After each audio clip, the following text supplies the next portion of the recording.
Mr. Howard, distinguished guests, Tom and Andrew, thank you very much for giving me the opportunity to talk to you today about the Howard years and economic management.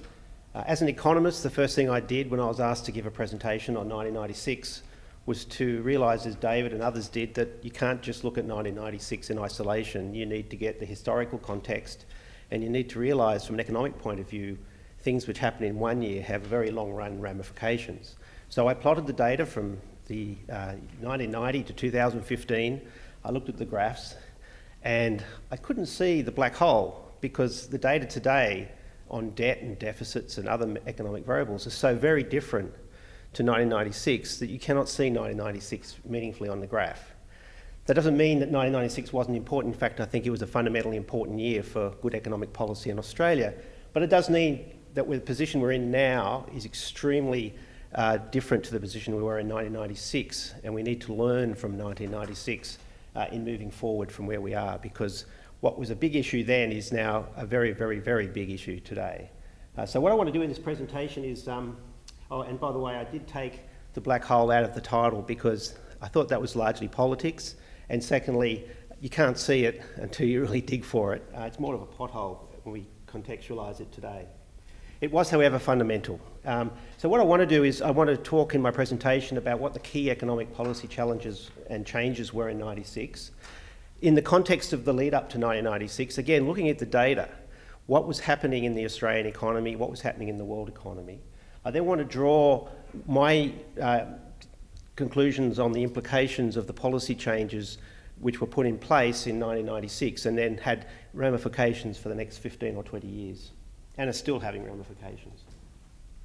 As Paul mentioned, the key economic policy changes, the first was to set the fiscal goal was underlying budget balance over the cycle.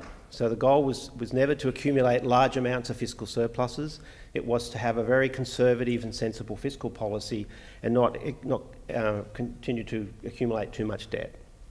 The second was, and I also think this was very important, was the formalisation of the independence of the Reserve Bank and to put in place an inflation goal. This has had a very enduring consequence for the Australian economy. The third was the Workplace Relations Act of 1996 and other reforms at the time, which replaced award wages with enterprise bargaining. It fundamentally changed the capacity of the Australian economy to absorb economic shocks, shocks that we didn't even realise would be coming, but in subsequent years we've seen how powerful that reform was in enabling the flexibility of the Australian economy. There was also the sale of public assets. Didn't just create a revenue source to help with the fiscal goal, it also changed the performance of very important enterprises in the Australian economy. They became more efficient, they became more productive. And there was also the waterfront reform, which I couldn't fit on the slide, and I have a rule of never going over. The key point, I want to make two key points. These changes were so deep and fundamental to the Australian economy, you wouldn't expect them to have an impact in 1996, except the costs would be up front, but the actual benefits would come much later. And it's important because, to me, this was a very courageous set of policies because the economics of longer run benefits don't match the politics of the short-term political cycle. These decisions didn't have to be made. And as Gary said, there were decisions made under the Labor government which did also have longer run implications. It's very hard to untangle who did what when, but it's clear, at least in the following decade from 1996, that the economic returns from these political decisions were great.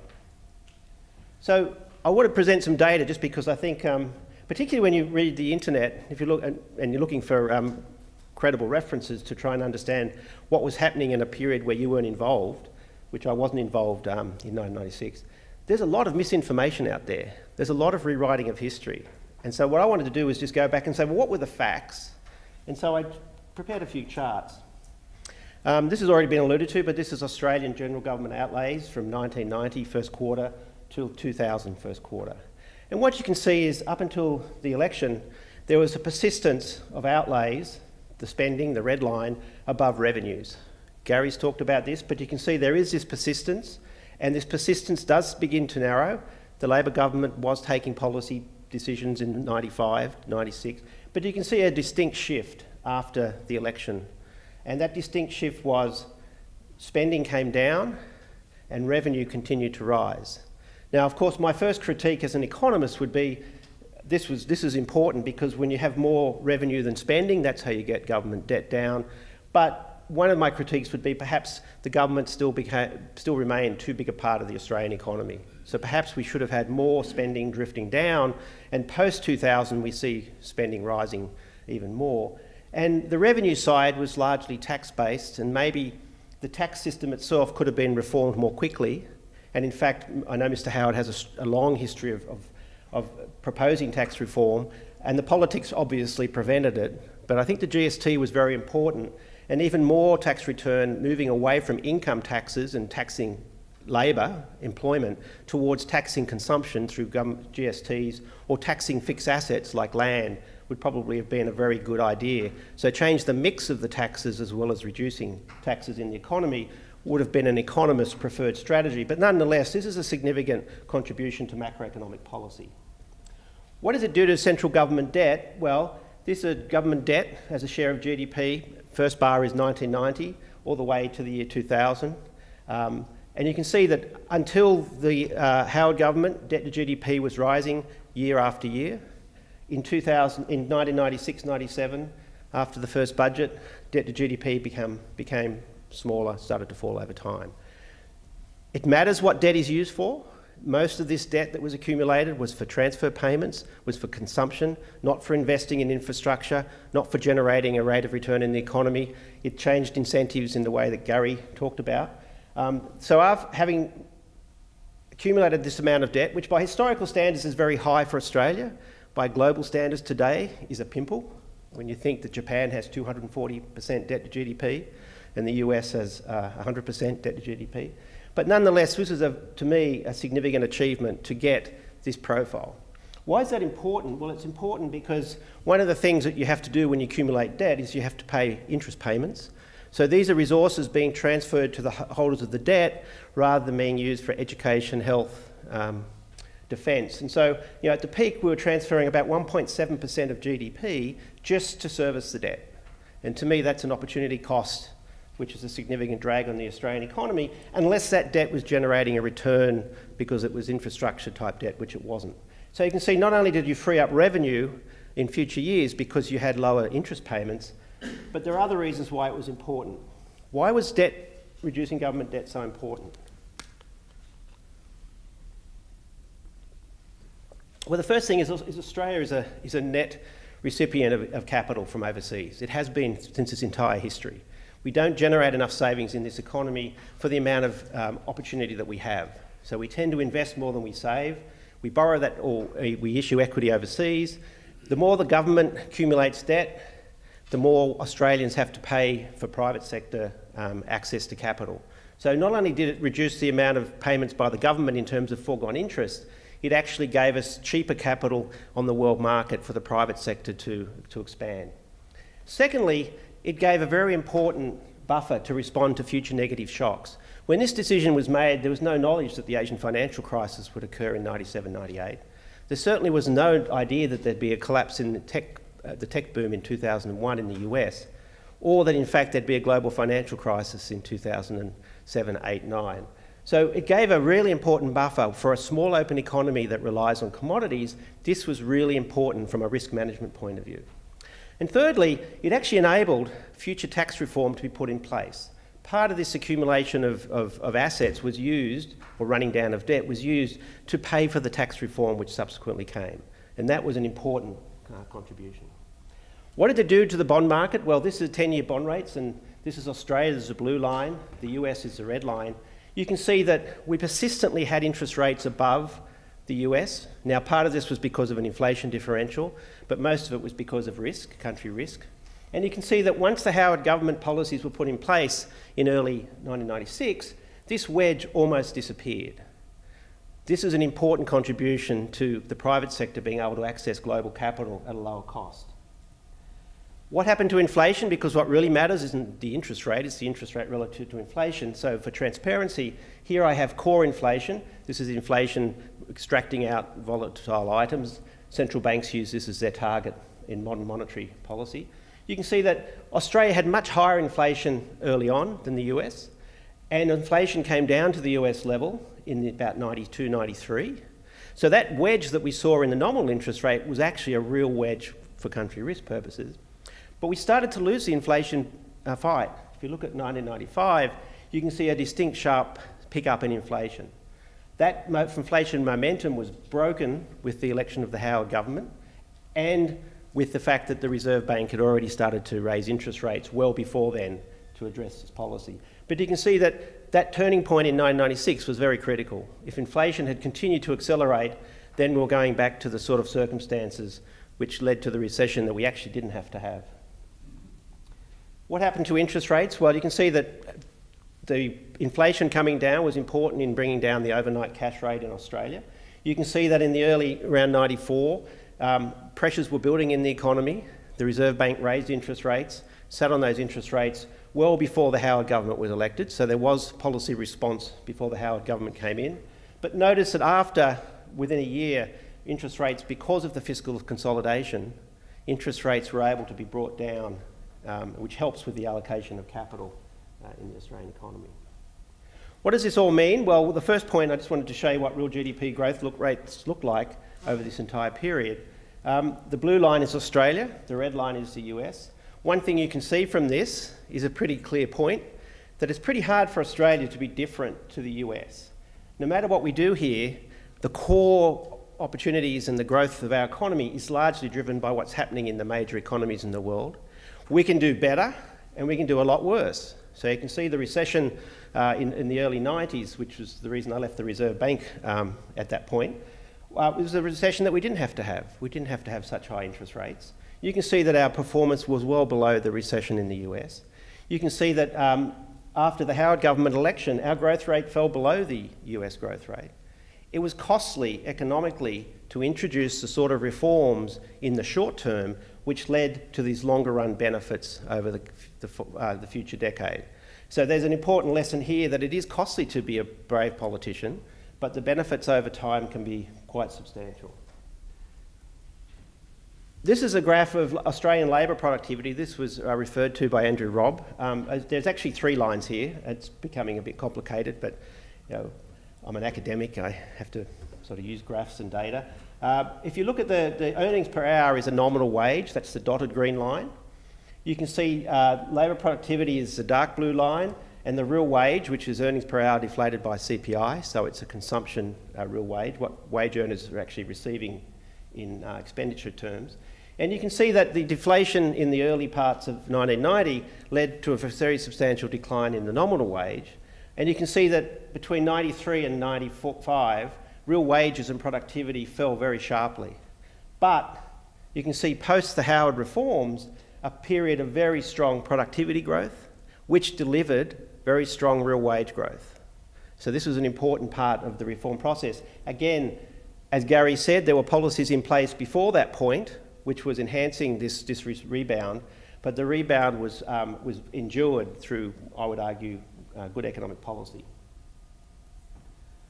The one point which I did want to mention, and I'm coming very close to the end here, is one of the arguments in the election was that Australia was borrowing too much from the rest of the world. As I mentioned, Australia always has to attract foreign capital because we have more opportunities than we have a capacity to save for. What you can see in this chart, I've got 2 sets of data here. One is the blue line is total net foreign liabilities. So that includes the government and the private sector, its debt as well as equity raisings. And you can see that the early part until the Howard government election, this was rising reasonably quickly. It then levelled off. It levelled off because of the bottom line, which is the government's net borrowings from overseas. So when the government contracted the budget deficit, with a lag, it stopped borrowing as much from overseas. So the government was withdrawing from the borrowing, but that enabled the private sector to come in and to gear up and eventually gear up for the China boom in the period from around 2002 onwards. So the idea that government borrow, or the idea that Australia running current account deficits is a bad thing, I think is a problem in the political discourse. It's not a bad thing if the borrowing or if the equity raisings you're doing are being invested in assets and activities which raise productivity. So there's a good borrowing, there's bad borrowing, there's good debt, there's bad debt. What I think was important was that the Howard government did succeed in reducing government debt in the Australian economy. It did succeed in withdrawing from foreign bond markets, but it didn't mean that the current account went into perpetual surplus, because that would have been a very bad outcome. That means that we have less opportunities at home than we have abroad. So I think the idea and some of the discussion in the debate that net foreign liabilities is a bad thing, I think is something that I disagreed with. And I think one of the problems we have with the current debate is that there are some times when you may want to issue government debt to finance infrastructure, or you may want to undertake activities by borrowing. It's a question of what are you using the debt for.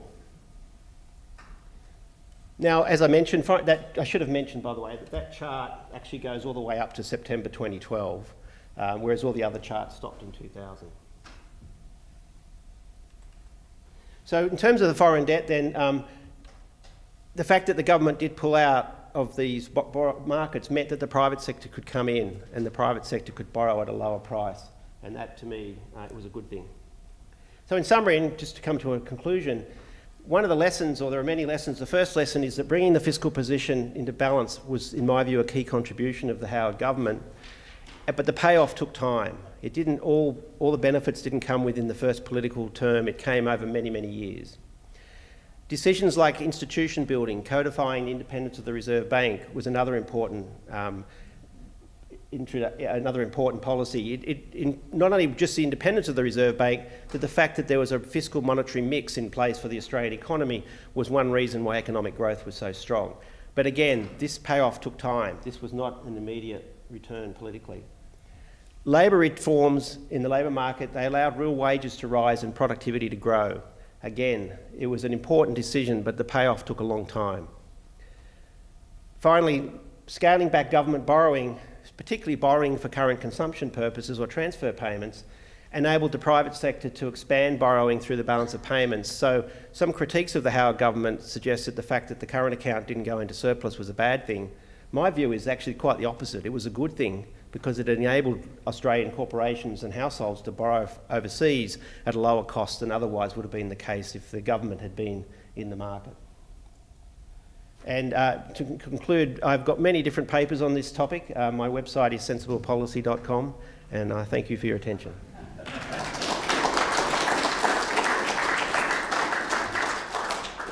Is that because non-sensible policy had been taken? No, actually, no one was interested in sensible policy when I bought the website. So, when you wanted to resist having black hole in the presentation title, because it was, if you like, a political device, it's only half that, isn't it?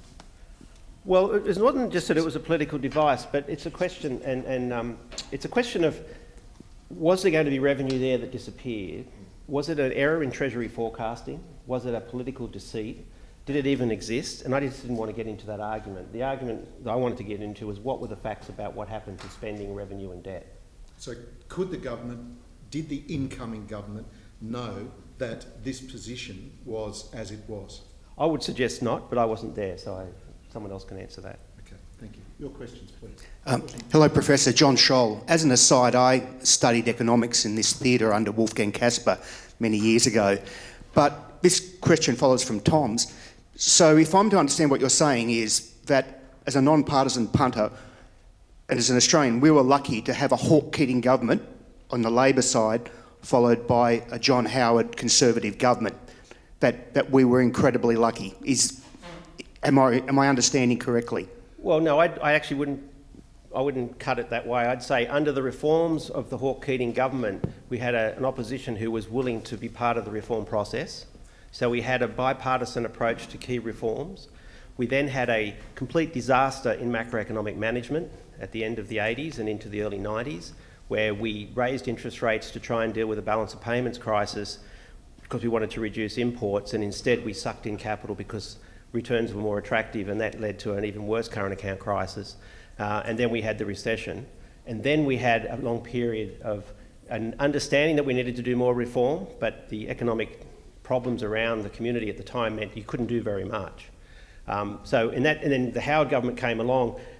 The Keating government were doing things in the early 90s after the recession to try and maintain momentum, But as you could tell from the data, it just wasn't sufficient. And the fact that the Howe government continued and did some really big, key, fundamental macro reforms was good. And it sustained us for the next 15, 20 years because of the sort of shocks that the Australian economy has subsequently faced.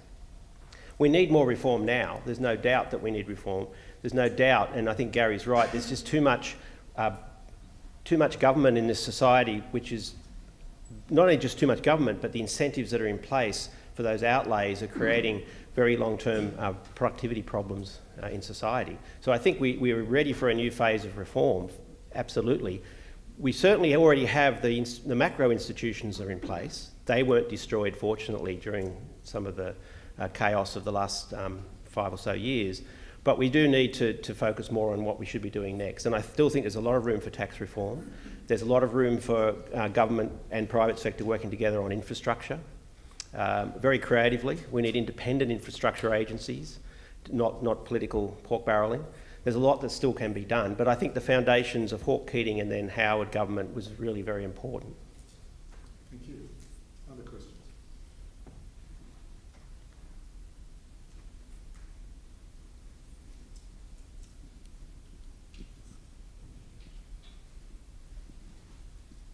When I have conferences here with the army and the general sitting at the front, they still ask questions.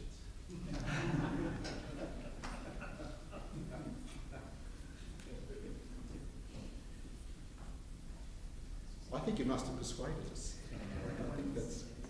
Oh, I can't hear any snoring, so that's a good sign. Well, if there are technical questions that you want to ask Warwick, I'm sure he'll be happy to answer them during lunchtime. And also if there's some of the graphs that you couldn't understand, as I couldn't understand some of them, I'll take that opportunity to better acquaint myself with what he shared with us. Would you please thank him for his presentation?